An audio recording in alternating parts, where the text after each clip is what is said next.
I've been doing the gender fluid thing for a minute. I mean, it just feels natural. I think everyone's just wanting to feel in their own body, and they want to feel themselves, because I think you realize what else is there. And I think there's so many examples now that social media is so hot in everyone's lives, from people from 6 to 66, and it's like this very.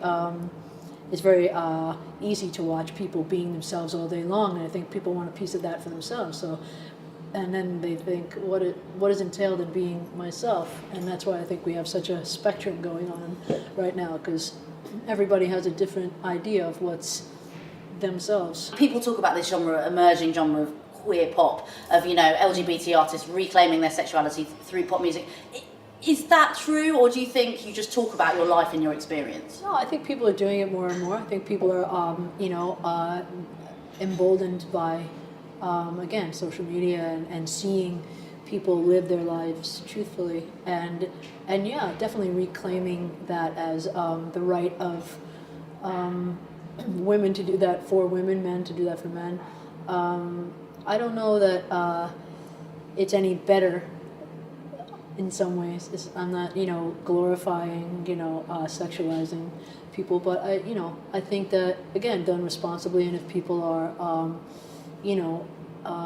doing it with love, with a good intention, or I think everybody can tell when something's being done indecently, in a way. I mean, you don't subscribe to a certain set image of a woman. You've always done your own thing. Do you think, there's a pressure on women in pop and in music to kind of perform gender in a certain way? I remember I didn't know if I could even, embark on this career, because I knew that I wasn't going to conform to what I had seen growing up, and I think that, it was a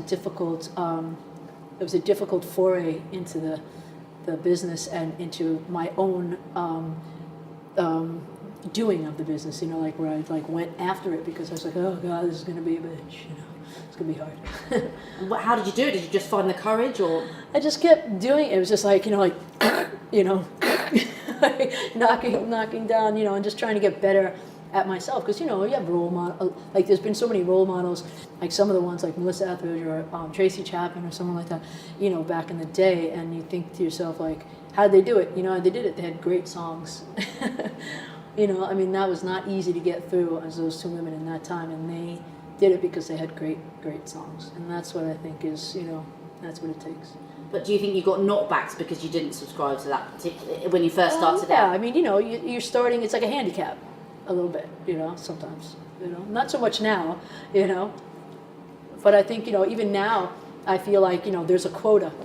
It's like, oh, that one, yeah, we need one of those, and I don't think it's like, I think that's what I wish for the movement to get to the point where it's not a quota scenario, where it's like, what if a label had 10, LGBTQ artists that just happen to be doing great, and they had 3 heterosexual artists, and they were just like, whatever.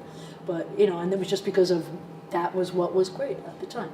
Do you think the Me Too movement has kind of helped music in any way? I think it's helping entertainment in general, yeah. I think that, it's, I think it's a little awkward right now, it's making things a little awkward, because there's people that don't want to usher this time in.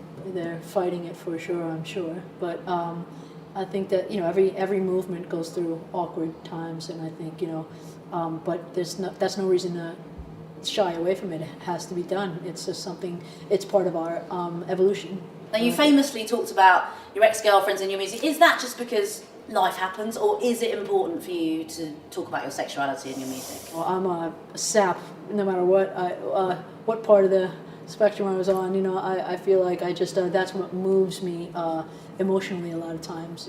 That romantic love. I can't apologize for relationship songs. It's like, I whatever comes out.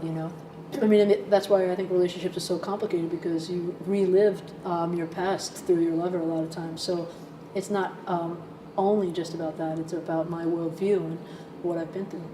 And is it important for you to be a kind of pin-up or a role model for the queer community in any way? Because obviously you are, whether you kind of like it or not, they listen to your music. And if I can encourage anybody to live to go for it or live their life truthfully, or something that sparks an interest in somebody to, you know, have a life that allows them to be themselves. I'm over the moon about that. That'd be great.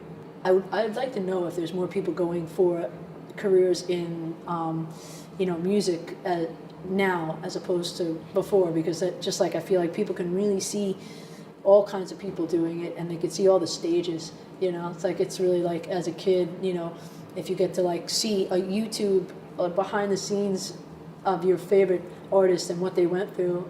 I mean, it's very inspiring. I think it's like very helpful to help a young person navigate themselves through whatever path they're trying to get to. Obviously, you write music as well. What's it like watching other people sing your songs? Is it great to see it happen, or do you sometimes want to get up there yourself? No, I enjoy watching other people do it. I feel like it's an extra element of what I do, and when it does happen, I feel very honored that someone's, would deem it, good enough to do. It's cool. And you are prolific in terms of the amount of music that you make. Where does that come from? That drive? Do you think? Are you like that in all aspects of your life? Are you an industrious person, or is it just with music? Yeah, no. I mean, I think I am, I guess, but mostly in music. I feel like for songs, I feel that I'm constantly inspired, but I also feel like I think that as a writer, I know how many songs don't make it out into the world. So, I have mentors that have written some of the biggest songs you'll ever know, and maybe they have like somewhere between 10 and 20 hits, if that, in their life that everybody knows, but you can ask them how many songs they have that nobody's ever heard, and it's quite a lot. And when you think of that as far as a success ratio, it's very interesting that, you have to write a lot of songs in order for that to, and I think I learned a while ago, and it was something that set me free as a young artist, that I stopped putting expectation on songs. I stopped thinking to myself, this is the one.